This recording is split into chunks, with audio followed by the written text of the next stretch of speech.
Ndinitekana umunezero ntangere vyo gusubira kubana namwe banywanyi bacu mubana natwe mu makuru n'ibiganiro vya misi yose dushikiriza kuri nombonesha kure yacu kandi yanyu Muhuza TV. Uyu numwe yatugiye kubageza ko amakuru y'ibiriko biravugwa bigezwe ko muri kano kanya ngaha mu gihugu c'u Burundi, akaba ari amakuru tuzagaruka kuri byinshi bitandukanye cyane ko biriko biravugwa mu bisata nka politike, agateka kazina muntu ndetse n'ibindi byinshi biriko biravugwa ijyaniro ngaha mu gihugu c'u Burundi. Ni mugihe benshi bazi ivyashikiriye umuganga w'inararibonye ngaha mu gihugu c'u Burundi, uwo nta wundi ni Dr Christophe Sahabo yatanguje ibitaro vy'akarorero Kira Hospital ngaha mu gihugu c'u Burundi. Ni ibitaro vyari vya mbere mu karere cyane kubijanye no kuvura ingwara y'amaso. Ni mugihe hari amakuru yagiye habona avuga ko iperereza ry'u Burundi ngo ryamusogose umushito warunguye mwivi kugira ngo yemere bimwe mu vyo yariko arasabwa n'abategetsi bakomeye ngaha mu gihugu c'u Burundi, nkuko tuza kubagaruka ko n'amazina yabo. Aya ni amakuru dukesha Mutama umumenyesha makuru Antoine Kaburahe. Ku makuru adasanzwe yegeranije kuri dosiye y'ibitaro Kira Hospital, inteba ngo igira isese umuti. Inyuma y'imyaka 4 abari bashinze ibitaro Kira Hospital bari mu gacerere ngo ntibari bahoreranye, nyabona ngo bariko baregeranya ivyemezo bikwiye. Uyu munsi rero ngo dosiye iruzuye neza ku buryo ishigwa imbere y'ubutungane mpuzamakungu.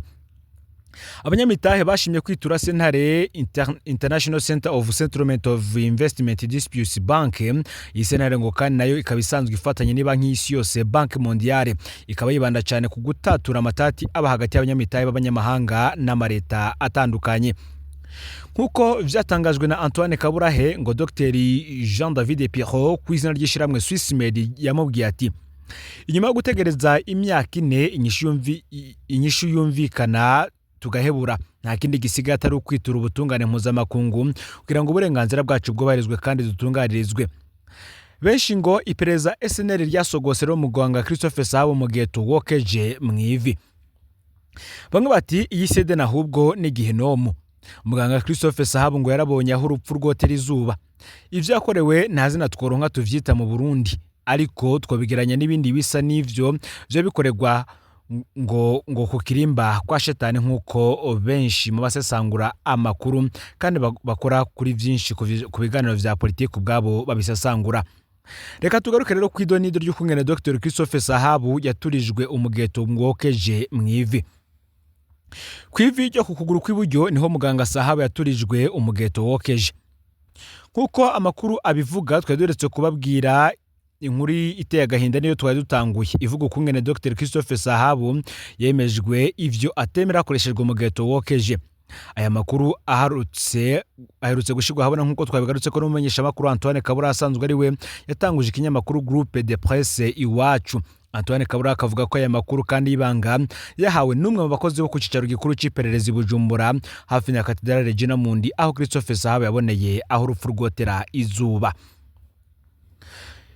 Dr Christophe Sahabo ngo yabanje kubazwa na Colonel Elize Nzomwita. Igihe Dr Christophe Sahabo yarapfungiwe mu iperereza, Colonel Elize Nzomwita yari umuyobozi w'ibijanye n'ubutunzi, akaba kandi yatwarirwa mu gisata c'iperereza ryo hagati mu gihugu. Colonel Nzomwita yatwagwa na Colonel Innocent Museremu Alfredi yararongoye iperereza ryo hagati mu gihugu. Colonel Nzomwita yahasi ibibazo Dr Sahabo atarinze kumukubagura na gato nkuko Antoine Kaburahe yavyiganiwe ne wamuhaye amakuru. Colonel Elize Nzomwita ngo yaranahamagaje abandi bakozi bo mu bitaro Kira Hospital nabo barahatwa ibibazo, ariko ngo nta numwe yigeze akubagurwa. Akarorero kamwe ni Ivanova Valentina, umukenyezi yamuka mu gihugu c'u Burusiya yarajejwe ivy'ubutunzi muri Kira Hospital. Yaba uyu mukenyezi canke abakozi ba Kira Hospital barengukijwe na Colonel Nzomwita ntibigeze bahohoterwa nkuko Antoine Kaburahe yavyiganiwe. Antoine Kaburahe yaragerageje gusuzuma ko Colonel Nzomwita abaho asanga ari ukuri kuzuye. Colonel Elize Nzomwita yari umupolisi w'u Burundi afise matricule OPN ubusa 9 ubusa. Colonel Elize Nzomwita yashikiriye ipete rya leta na Colonel kwigenekerezo ya 31 Kigarama umwaka wa 2023. Ngo kumugoroba rero niho Colonel Innocent Museremu yifatira mu ntoke ivyo kubaza Dr Christophe Sahabo. Uhaye amakuru Antoine Kaburahe akavuga ko ivyo Colonel Museremu yabaza muganga Sahabo atavyumvise neza. Ico watanze amakuru yibuka neza ngo nuko yumva ahanini yaguma bazwa cyane ku vyerekeye ishiramwe Swiss Med International. Uwatanze amakuru akavuga ko haronderwa ko Sahabu yemera ivyo yari karabazwa, ngo Dr Sahabu yaranse kwemera ivyo yari karemezwa. Uwatanze ayo makuru yigana ko Colonel Museremu yahavuye asohoka. Muri ako kanya Dr Christophe Sahabu ngo yabohewe ku ntebe y'inyegamo chaise, bongera kandi bamupfunga igitambaro mu maso. Watanze amakuru akavuga ko Dr Sahabu yaguma agugumwa umubiri wose aho yarabohewe. Ibikumvikana ko ngo yarabona ko isaha y'urupfu rwiwe yashitse. Muri ako kanya rero inzirakarengane yari bohewe ku nyegamo yanatezwe igitambara mu maso. Abakozi b'iperereza bariko barashusha umugeto ku mbabura kugira ngo ube ari wo wifashishwa mu kwemeza Dr Christophe Sahabu ivyo yabahakaniye. Umugeto wahavuye ushuha neza uratukura nk'uko bavyifuza, baca barawukura ku mbabura berekeza mu cumba Dr Christophe Sahabu yariko arabarizwamwo. Wa mugeto baciye bavyigitiza kwivi rya Dr Christophe Sahabu atangura kuboroga.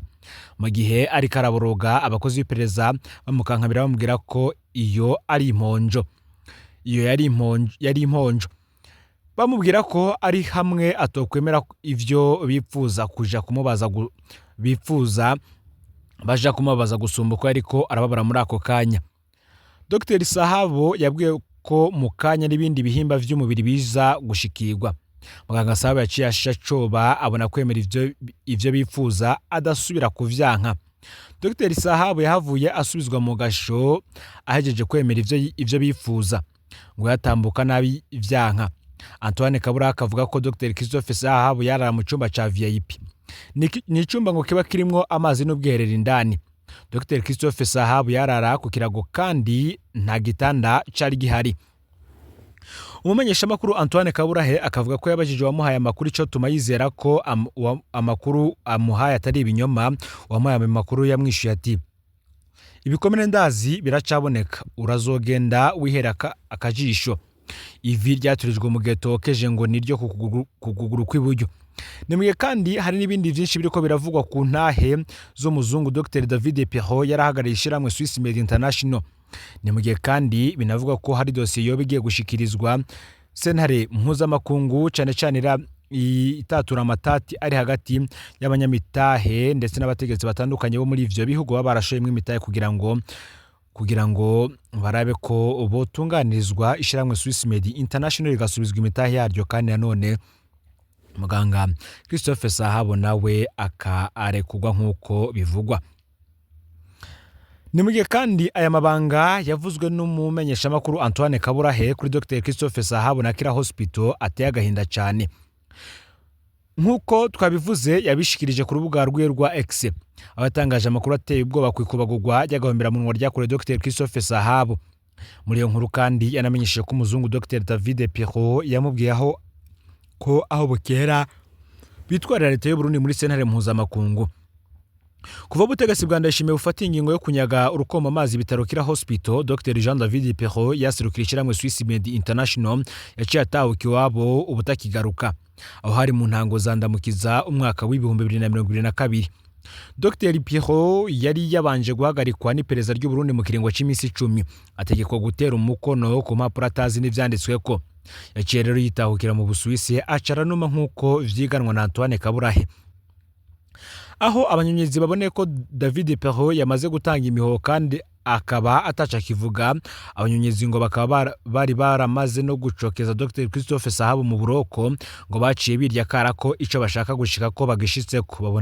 babona kuvura ivyo batabiriye akuye ataco binona akaguru bageretse ku kandi.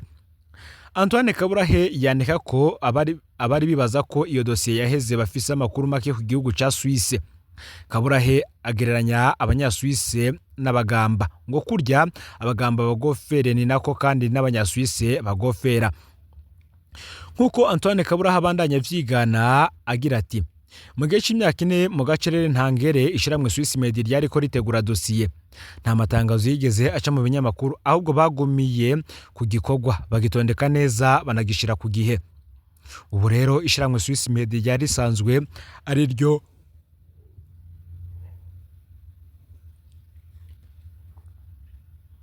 ryasizemo umutahe action munini ngo rigira rive mu gacerere ritera intambwe zerekeza mu butungane mpuzamakungu kubera ubwo mu Burundi bwerekanye ko ari igikoresho c'abafise ubutegetsi.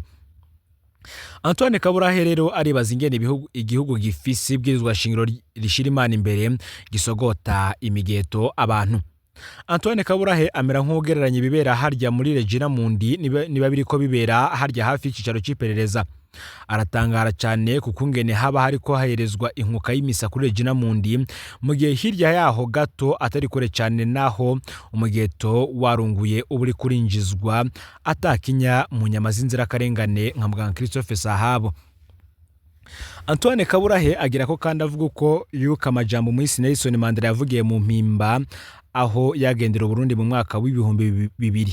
Abonye uburyo abapfungwa babayemo ngo Mandela yarakangutse ati ubwo mw'iki gihugu hoba hariho abantu batinya Imana. Antoine akavuga ko dosiye ya Kira Hospital isa n'incamake y'ivyo igihugu cifuza kwiyubaka cyo kwirinda. Abivuga ukugukurikira: utabanyamitahe b'abanyamahanga batotejwe, umuyobozi w'ibitaro yakubaguwe, imitahe y'abanyaburaya yanyurujwe, abanyamitahe bigenga bambuwa twabo, ubutungane butegekwa izo buca. Idonido kuri iyo dosiye ku magorwa ya muganga Christophe Sahabo yaboneye ku mugeto Antoine Kaburahe kandi nanone akaba yaratanze isango azongera kandi gushikiriza amakuru akomeye cyane. Ni mugihe kandi nkuko urugendo rwo gutera iteka igihugu Dr Christophe Sahabo iyo bararutanguye kandi mu mwaka w'ibihumbi 2010. Ni umuntu witanze cyane kugeza naho benshi cyane yoba abo mu mugambwe uri ku butegetsi ndetse n'abatari muri uwo mugambwe bose babona ko ivyakozwe na Dr Christophe Sahabo ari bikora inka. Intambwe za mbere zitegura ibitaro Kira Hospital muganga Christophe Sahabo yazitanguye mu mwaka w'ibihumbi 2010. Ico gihe imyikebukano yari urutavana ko hagati ya Dr Christophe Sahabo n'ubutegetsi bwa Nkurunziza. Icyumviro cyo kubaka ibitaro vy'igitangaza vyakiriwe neza mu butegetsi bw'ico gihe. Amahangiro makuru y'ibitaro Kira Hospital yose yari yerekeye inyungu z'abarundi n'igihugu cabo. Icambere coco Kira Hospital yarije gupfunyiriza urugendo abagwayi bakenera kuja kwivuriza ingwara zikomeye ku mugabane wa Buraya, mu Buhinde, Amerika n'ahandi. Ikindi gikomeye kandi kwari kugira ngo ibitaro bizokwinjirize igihugu amafaranga menshi y'agaciro kuko vyari vyitezwe ko atagushidikanya ko Abanyarwanda, Abanyatanzania n'Abakongomani bazobihurumbira, gutyo igihugu kikinjiza amafaranga y'agaciro atari make. Ibitaro vyarubatswe biruzura maze Dr Christophe Sahabo acakora ibishoboka vyose arumvisha amashiramwe atandukanye gushiramwe imitahe. Amashiramwe nka Sokabu, Bankobu, Kamebu, Burundi Airlines na Oneperi yaritabiriye akamo k'intwari muganga Christophe Sahabo. Imvugo yabaye ingiro. Muganga Christophe Sahabo yarakoze ibishoboka vyose ibitaro biruzura maze muri ntwara n'umwaka w'ibihumbi 2015 biroguruga icese n'umukuru w'igihugu w'ico gihe Petero Nkurunziza. Nkuko nabivuze ivyo birori vyari byatewe iteka na president w'ico gihe Pierre Nkurunziza. Umukuru w'igihugu yarakeje muganga Christophe Sahabo bimwe bikomeye aramushimira ku gikorwa c'ubutwari yarahejeje kwerekana mu gutera iteka Burundi mu kwazana ibitaro vy'imboneka rimwe. Icatangaje umukuru w'igihugu niyo Dr Christophe Sahabo yari yakuye umutima wo gukunda igihugu mu gihe abandi baganga b'abahinga baca bigumira Buraya canke Amerika aho biteze ko bazohembwa neza cyane kurusha mu Burundi. Muganga Sahabo we yapfuye guheza amashuri acarahenda abazungu arabajabukana inyanja ya Mediterane no mu Burundi ngoba. Abo bazungu ntibari baje gutembera bisanzwe ahubwo bari bazanye agatubutse ari nako kadugije ibitaro vy'akaka kujya mu vyibonera. Umuzungu Dr Jean David Perrault niwe yaje nk'userukishira hamwe Swiss Med yari ifise umutahe munini ico gihe. Ibitaro Kira Hospital vyapfuye kugurura imiryango bica bihurumbirwa n'abagwayi ku rugero rushimishije. Kira Hospital yarinjije amafaranga y'agaciro menshi cyane gushikaho Dr Christophe Sahabo yishimye ico gikorwa kuko cari ko kigenda nk'uko yavyifuza. Mu vyatumye ibitaro vyizegwa n'abagwayi no kubera ibitaro vyari bifise ibikoresho bitaboneka mu yandi mavuriro yo mu Burundi kandi bikanakoresha abaganga b'inzobere bazi n'umwuga neza. Binavuga ko n'igihe Nkurunziza yikubise hasi kwigenekerezo y'umunani ruhesha umwaka w'ibihumbi 2020 hari ivyuma vyo kumufasha guhema vyaje gutorwa muri Kira Hospital kubera ko ibitaro natwe turashoboye Karusi batari babifise. Muganga Christophe Sahabo amaze kubona ko ibintu ari mahwi yahavuye yiyumvira kwagura ibitaro kugira ngo Kira Hospital ishike ku rundi rwego. Ngo Dr Sahabo yakwega kweza uyundi munyamitahe wo mu Busuwisi yemeye kuzana miliyoni 10 z'amadolari. iki gihe Dr Christophe Sahabu yiyumvira kwagura ibitaro hari haheze imyaka yaba 2 Nkurunziza sandavye. Ndayishimiye niwe yaramutswe igihugu, mbere hari hasigaye igihe gito kugira ngo hakorane i Bujumbura inama idasanzwe yiswe table ronde de investisseurs yari igamije guhimiriza abagwizatunga guhurumbira gushora amafaranga yabo mu Burundi. Aro bikumvikana ko Dr Sahabu na Ndayishimiye basa n'ababona ibintu kumwe, kuko Ndayishimiye ariko yerekana ishaka ryo gukundisha Burundi abagwizatunga, mu gihe Dr Christophe Sahabu we yashaka kongera abandi bagwizatunga kuba yarasanzwe yaramaze gushikana. Dr Sahabu yariko akora ibikorwa n'iraro ry'inka, ariko ntiyamenye ko ngo abategetsi bariko bamuharurira iminsi yo kubaho nk'uko benshi babivuga. Bamwe bati ese guhemukirwa n'igihugu waruzi ko, ndetse n'abategetsi bakomeye mu gihugu waruzi ko aribo bakujyamye ko? Dr Christophe Sahabu ngo ntiyarazi ko $2 kira hospital yinjiza twatera amarara abategetsi bakomeye mu gihugu. Mu gihe ibitaro vyariko rero bikora inka, hari abandi imitima yari yaramezemwo urwiri, bampema yuzuye bagoma bamiramitwa atakindi kibateye amarara kiretse amafaranga y'agaciro yariko yinjizwa n'ivyo bitaro kira hospital nk'uko amakuru abivuga. Ngo ntibishoboka gutwara umwana w'ingwe utabanje kwica nyina. Abategetsi rero ngo abategetsi bakomeye mu gihugu bategetse gukora ibishoboka vyose Dr Christophe Sahabu yishwe, kuko niwe yagaragara nk'intambamyi ikomeye. Nkuko amakuru abivuga, icatumye hiyumvirwa inzira zo kumwica ngo nishiramwe OMS ryaheruka kurungika amafaranga muri BRB agenewe gufasha Burundi kugwanya ikiza ca COVID-19. Abategetsi ngo baba baribeshe mu kwibaza ko ayo mafaranga yoba ari za miliyoni 10 z'amadolari z'umugwizatunga amashasha zari zigenewe kwagura ibitaro kira hospital. Vyari bitegekanijwe ko muganga Sahabu apfuye ibihangange muri CNDD-FDD vyari guca bicisha za miliyoni 10 kuwepfo. Kwigenekerezo ya 31 Ntwarante umwaka w'2022 isaha imwe y'ijoro, Colonel Alfred Innocent Museremu yarashitse gufata Dr Christophe Sahabu kugira mugire uko yari yatumwe. Umugambi wo kugondagura Dr Christophe Sahabu waramupfanye mwako kanya, kuko ngo yasanze ari kumwe na wa muzungu Dr Piho. Innocent Museremu yaciye rero abesha Dr Sahabu ko akeneye mwipereza kantu bamubaza gataca ace yitahira. Muganga Sahabu yagiye ataco yinona atazi ko urugendo rw'amagogwa rutanguye. Ashitse mwiperereza, Dr Sahabu yaciye yinjizwa mu gasho kaho nyene mwiperereza. Yaciye tegekwa gutera umukono ku mpapuro zivuga ko atanze imihoho mu mabanga yo kurongora ibitaro kira hospital. Dr Christophe Sahabu yabaye acihagarara ko asogotwa umugeto wokeje mwiva caratera igikuma ko atanze imihoho. Co kimwe na Sahabu, Dr Piro nawe yaratumwe ko mwiperereza asinyishwa ko atanze imihoho muri conseil d'administration yararongoye. Yongera kandi asinya ko masaha 48 azoba avuye ku butaka bw'u Burundi, kandi atani ikintu na kimwe azogaruka kuhabaza kuko ataco ahasize. Dr Piro yarasinyishwe ku nguvu maze hava aratahukiwa mu Busuwisi. Wazanye imita ya Swiss Med mu Burundi atashi yikoreye amaboko, nta gahinda gasumbaka. Nyuma y'ifatwa rya Dr Sahabu, abayobozi baya mashira hamwe ne yashira imitahe muri kira hospital yaciye yandikira umukuru w'igihugu Ndayishimiye ko atagifitiye icizere Dr Sahabu. Twibutse ko Sahabu yafashwa ateretswe umutahe umufata. Kanatsinda nta mutahe Museremu yari kuza azanye mu gihe yari yahawe itegeko ryo kumwica. Bice binatahurika ko Ndayishimiye rero abwiwe ko inzira karengane bitagishoboye ko yicwa, ngo ho haraciye hategekwa babayobozi b'amashirahamwe ne kumwandikira bandikira umukuru w'igihugu kugira ngo vyitwe ko bafise inguvu, ubona ko muri CNDD-FDD ngo bari babipanze neza. Bikavuga ko mu vyitwazo vyabo abari bafise amarara ku mafaranga y'agaciro yinjizwa n'ibitaro kira hospital bavuga ko Dr Christophe Sahabu akoresha abakozi bava mu bwoko bw'abatutsi gusa, ariko hari umuhinga yahavuye akora amatohoza kuri ico kintu. Raporo yice yerekana ko ibice 49 vy'abakozi bari abatutsi na 51% bari abahutu.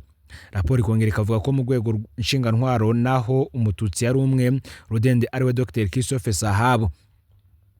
Bikavuga ko mu minsi ya nyuma yo gutegurirwa urupfu, Dr Christophe Sahabu yoba ari karategeko guha akaza abakozi bashasha bidaciye mu mategeko. Dr Sahabu yishura abamusaba ivyo ko iyo ngingo atoyifata wenyene, kuko mu gutanga akazi yategerezwa kuba ihiganwa kandi hagahabwa akazi abafise uburambe mu mwuga. Ngo ni vyiza ibi ngo vyoba vyarababaje cyane ibihangange vyari vyifuza ko abo baronka akazi muri kira hospital atarabwe ko banagashoboye. Ngo nibiri mu vyakwege Dr Sahabu guhakwa kwicwa. Abategetsi ntibatahura ko kira atahisa isana n'akajagari kabarizwa muri Roi Karidi. Dr Christophe Sahabo yahavuye acibwa urubanza rw'akamaramaza aho sentare yategetse ko iyo nzirakarengane ifungwa imyaka 20 ikongera kandi ikanyagwa ivyitunze vyose. Ubu Dr Christophe Sahabo avundiye mu iborero ryo mu Ruyigi. Ibintu bibabashe cyane. Imana iduhere intege zo kwihangana intwaro muganga Christophe Sahabo. Ivyashikiye Sahabo vyoha icigwa abarundi ariko ntibatume kuzinuka igihugu. Bo igihugu cacu ngo si kibi habanamba ntabo bigifise. Igihugu cacu ni ciza cyane gusa cishwe ngo naba mpema yuzuye. Nkuko amakuru abandanya kuri iyi dosiye ya Christophe Sahabo, tukanabamenyesha ko kandi Dr Christophe Sahabo kuruba kwije imyaka 4 n'amezi 2 n'iminsi irenga gato 18 mu munyororo w'akarenganyo katagira izina. Mwa Christophe Sahabo yazize urugamba rwo guteza imbere ubuvuzi mu Burundi. Abamugwanije ngo nabacuraranzi b'indirimbo zo gukunda igihugu ariko bategikorera ibigitesha iteka, bakagikorera ibigitesha iteka. Buryo ukora ibitesha iteka Uburundi ngaba abwanka kandi abananka bene bwo bose. Mwa Christophe Sahabo yarafise amahirwe yuzuye yo kwigumira iyo yaminurije nk'abandi barundi agakorera ivyiza ikindi gihugu kitamuvyaye, ariko vyaramwanse mu nda yemera kuri aritiro kugira ngo bene wabo mu gihugu bo muri ca gihugu gikengegwa mw'isi bisubiza ijambo. Yamara ngo kubera ko muri Edeni abategetsi hatagira bwa bukuru nyabwo rwa gasore yasiga atubwiye, banga Sahabo yisanze mu bigeragezo vya ya mihirimbiri ibisuma n'abambuzi rwa gasore yatera ivyatsi. Gibe nk'ibi rero ntibikwiye gutuma abarundi batatana bakaja kwigunga ngo nyabona ibe nk'ibi nakaryo nyako ko kumva ko twese abarundi dufise igikorwa citeka cyo kuja hamwe tugasubiza agahuzo ku muvyeyi wacu ari we igihugu c'u Burundi nkuko amakuru agenda abivuga. Ngaho rero amakuru yaragezwe ko muri kano kanya ufyonde subscribe canke sabone butarafyenda kugira ngo tujucikanwa nadushikiriza usangiza no makuru bagenza aho bari kugira ngo nabo baje bara mu bambere bashikirwa n'abiriko biravugwa bigezwe ko ngaha mu gihugu c'u Burundi hanze bibaza igihugu c'u Burundi ndetse no makungu ya kure no Muhuza TV Imana bezegere mu bikorwa vyanyu vya misi yose muri ko murakora. Amakuru yacu yoyo arabandanya.